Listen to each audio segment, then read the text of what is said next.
Čaute, vítam vás pri dnešnom videu, v ktorom si ideme opraviť stick drift na ovládači DualSense od PlayStation 5. Určite to veľa z vás pozná, zapnete si playko, chcete sa zahrať a v tom vám ovládač začne robiť nežiaduce pohyby. Sú spôsobené opotrebovaním analog stickov a je to veľmi častý problém na všetkých ovládačoch a my si teda dneska ukážeme ako na to. Takže tu ho máme, je to pomerne opotrebovaný ovládač. Ukážeme si, ako ho rozobrať, ako opraviť stick drift, ale najskôr si ukážeme, ako tento stick drift vôbec identifikovať. Môžeme to spraviť na stránke DualShock Tools github.io. Keď si tento ovládač zapojíme cez USB do počítaču, tak si ho môžeme takto pekne pripojiť. A tu pekne vidíme, že ľavá páčka robí takéto pohyby, aj keď je v nulovej pozícii. Čo je teda problém, môže to spôsobovať nežiaduce pohyby v hrách, alebo napríklad aj v menu na PlayStation 5.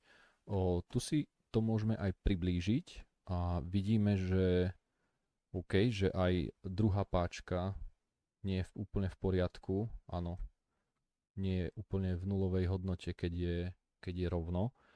A takisto som si na ňom všimol, áno, že aj USB port nie je v poriadku, stráca signál, tým pádom sa ten ovládač aj horšie nabíja a v prípade, že ho máme pripojený na počítač, tak sa odpája. Čiže teraz, keď takto s ním hýbem, áno, tak vidno, že to nie je v poriadku.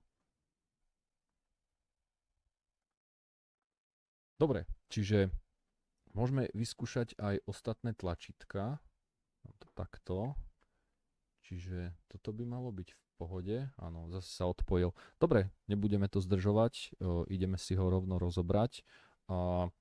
Majiteľ tohto ovládaču odo mňa teda chcel, aby som na ňom vymenil aj tieto gumené páčky. Ja tu mám aj nové, ale on si vyžiadal takéto krásne, ja ich ukážem aj bližšie. Sú to také kovové, údajne sa mu s nimi lepšie hrá, tak to vyskúšame. A tu mám náhradné diely na tieto páčky, ktoré treba odspajkovať z dosky a dať ich naspäť. Je možné, že ak máte ten stick drift aj trošku menší, tak toto nie je potrebné. Môžete to spraviť aj inak. Ukážeme si, ako by sa to dalo. Je možné aj zapnúť na ovládači Dead Zone, ale to nie je úplne ideálny spôsob. Takže odpájam ovládač a ideme na to. Tento ovládač začíname otvárať z tejto strany. Takto si to musíme pekne vycvakať.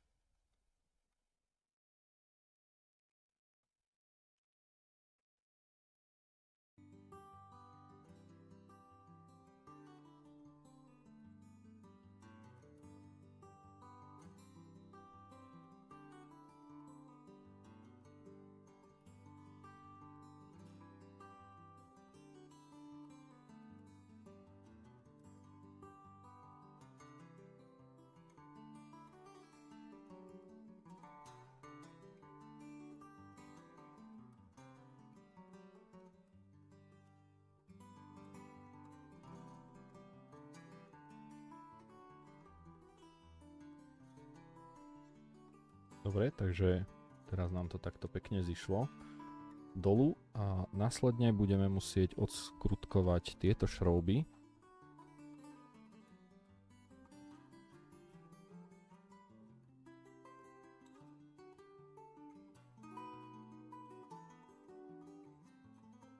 Dobre, a následne si budeme musieť vybrať tieto vrchné časti R1 a L1. Takto si ich pekne podobereme a musíme prejsť pekne takto dookola, aby sa nám to celé vycvaklo. OK, to by sme mali. No a tu môžeme vidieť, že máme ďalšie šrouby.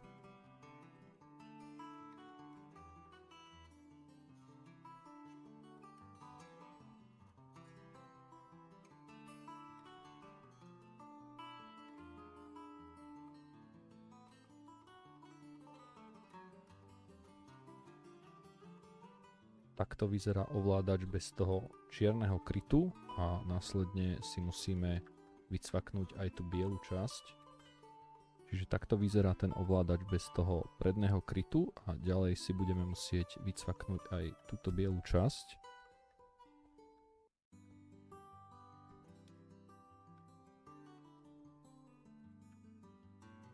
Rovnako si budeme musieť vycvaknúť aj túto časť. Pôjde takto ľahko.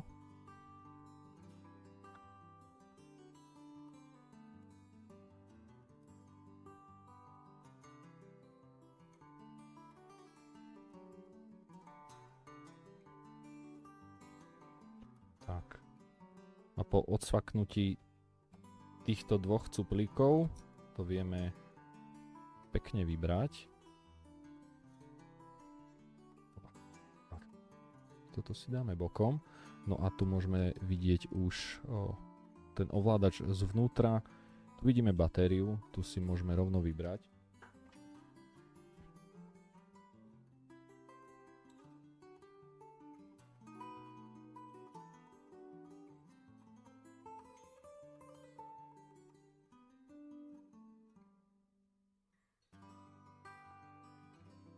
Tu máme batériu. No následne musíme vyťahnuť túto čiernu krytku alebo držiak na batériu.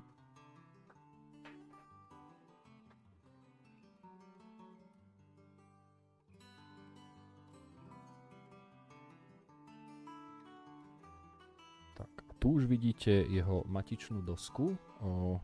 Toto tu je procesor. Tento čip je zodpovedný za správu napájania. Tento čip je audiokódek, ktorý je zodpovedný za prenos zvukových signálov. No a nás bude zaujímať teda to, čo je pod tým, takže toto celé si musíme vybrať. Najskôr poodpájame všetky tieto flex kábliky.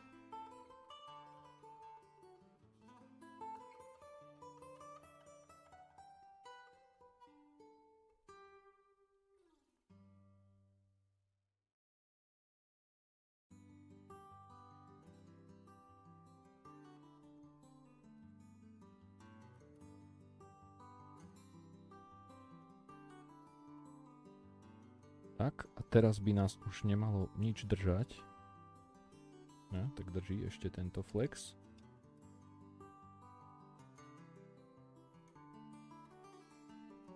A tu už máme naše páčky. Čiže ja si viem vybrať aj túto gumenú časť, ale v prvom rade si budeme chcieť odspajkovať tieto kábliky napájania pre, myslím, že tieto vibračné motory. Takže zoberiem spajku.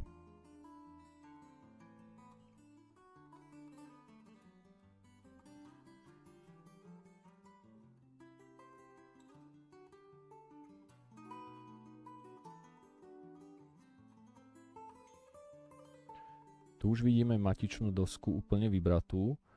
Máme na nej dva analog sticky, ktoré sú obidva poškodené. Poškodené sú v nich potenciometre, ktoré sú vždy dva. Tu ich môžeme vidieť a tu vidíme aj tlačítko L3. Opotrebovaním týchto potenciometrov vznikajú iné hodnoty v nulovej pozícii toho stick driftu, čím vzniká nežiaducí pohyb v hrách, keďže to počítač vyhodnotí ako pohyb. Čiže my si ich teraz vyberieme a dáme tam nové. Rovnako je možnosť, môžeme si to aj ukázať, keď vypáčim túto časť,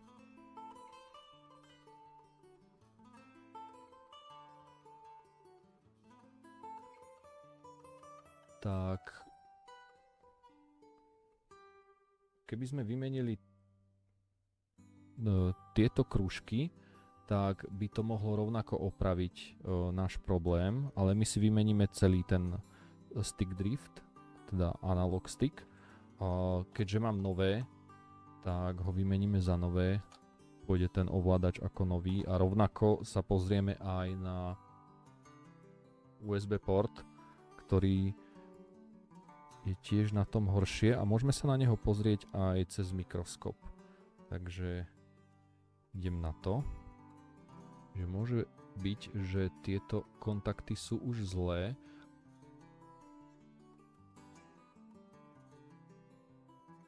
Tu nejaké veľké poškodenie nevidím. Môžete vidieť pliešky z potenciometrov, ktoré sú už opotrebované, kvôli ktorým vznikajú iné hodnoty v nulovej pozícii analog sticku. Dajú sa vymeniť aj čisto tieto, ale ako som už spomínal, vymeníme si úplne celý ten analog stick. Že ja si tú dosku takto pekne prichytím do stojanu. Nastavím teplovzdušnú pištoľ na 450 stupňov a začnem fúkať.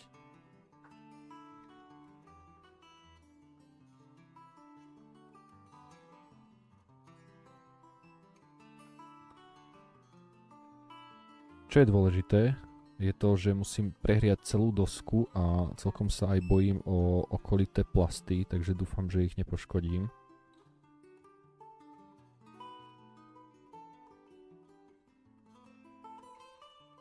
Tak. Ako vidíme, trošku sa rozstavil aj ten plast. Dobre, nevadí, ale s teplovzdušnou pištoľou to ide veľmi krásne dolu. Táto časť už pekne vyšla.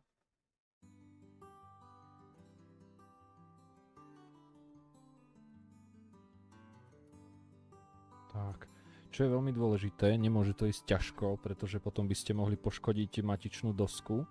Tak, a tu už pekne vidíme obidva stick drifty, teda analog sticky vyťahnuté. Tak, a teraz, kým je to pekne teplé, tak si to ešte trošku očistím od toho plastu.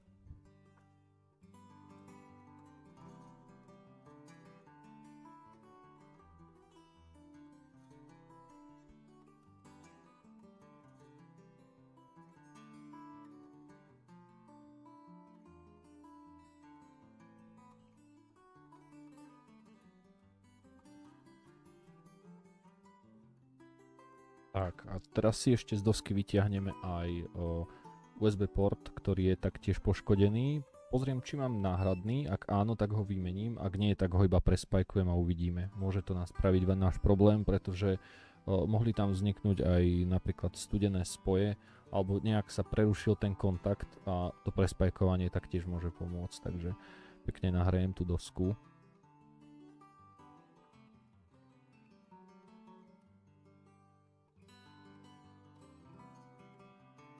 Tak, pekne vyšiel vonku.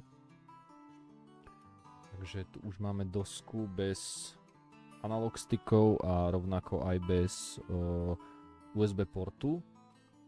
Myslím, že tento cín si stade vyberieme a celé to pekne prespajkujeme. Dobre, teraz zobrieme meď a pekne spajkou si to celé vysajeme.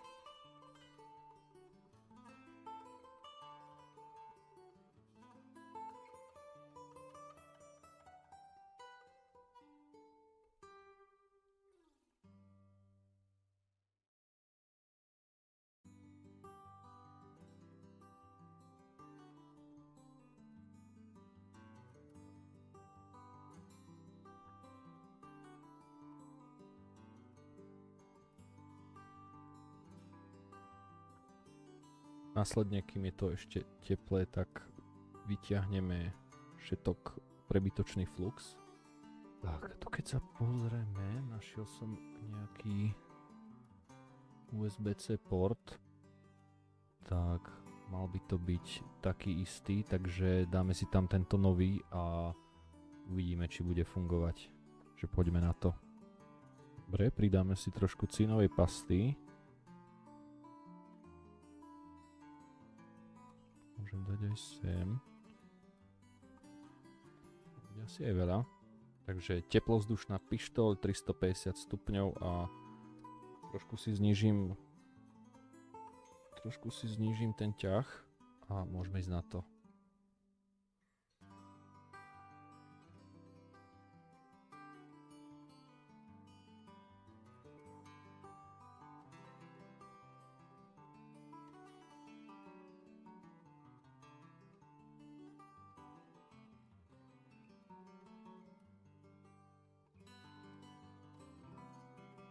Dobre, takže si teraz rozohrejeme dosku, rozstavíme cín a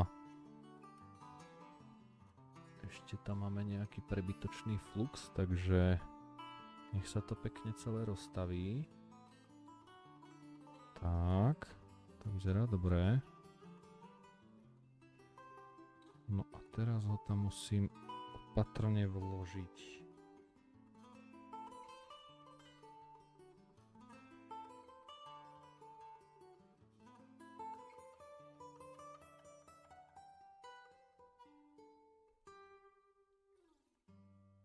Aby sa mi tam ten port lepšie vkladal a zoberiem si ho rýchlo do pinzety a pekne si rozhorúčim ten cín. Alebo teda rozstavím. OK, to by sme mali ešte pekne aj v tých dierkach.